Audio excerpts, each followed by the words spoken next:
Techno update. Subscribe now.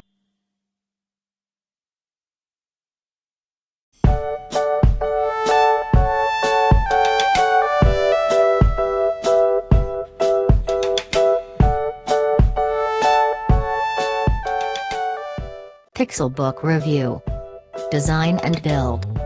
This might be one of the most odd-looking laptops I've seen in years. Google has taken the two-tone design from its Pixel smartphones and applied it to this laptop.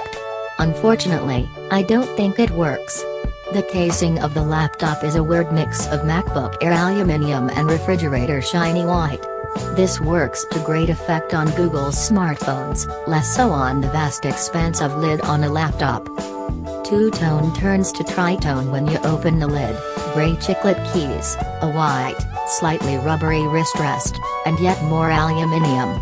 I like the idea of the soft touch wrist rests, but in practice they're likely to be a dirt magnet.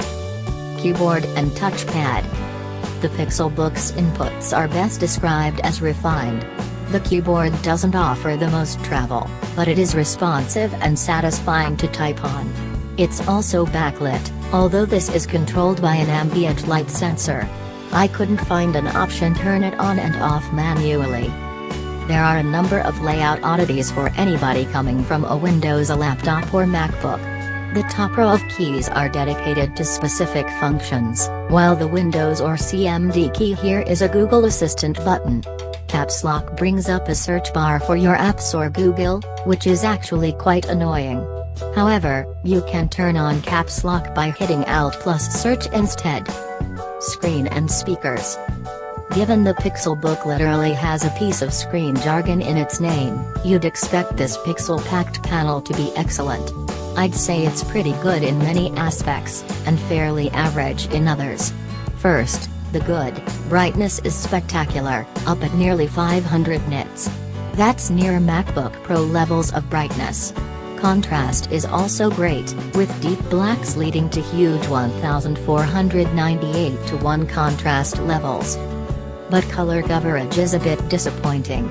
Yes, it covers 96.2% of the sRGB color gamut, but photographers and folk working with physical media such as print and 3D modeling will be disappointed that the panel makes no attempt at rendering more challenging color gamuts such as Adobe RGB.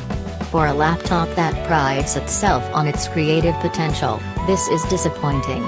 But, for the money, it's also hardly a surprise. The 2400 by 1600 resolution is also a bit of a misnomer. The laptop runs at a lower resolution in order to make objects and text on screen legible. Software. Chrome OS has progressed somewhat since I last reviewed it. For starters, on some devices it now runs Android apps, and the design of the OS has changed to reflect this. It might have come of age, but it isn't yet fully mature. Chrome OS is centered around the Chrome browser. All your web pages and web apps, including Google Docs, Gmail, Pixel, Grammarly, LastPass and many more, will open in standard Chrome tabs. But apps such as Adobe Lightroom, Play Store apps, files and settings open in their own separate application windows. Performance. The £999 Pixelbook is powered by a dual-core Intel Core i5-7Y57 processor running at a maximum speed of 3.3 GHz. It runs completely silently. The Y in the mode name indicates an ultra-low power processor, but in spite of this I'd have bet significant cash on this being a higher-end chip.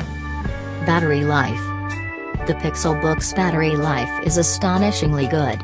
Based on my experience, it comes very close to affirming Google's claims of 10 hours. While I never got quite that far, I could easily manage a full day of work without having to dig out a charger or find a wall socket. That peace of mind is valuable, especially if your lifestyle or job require you to be on the move.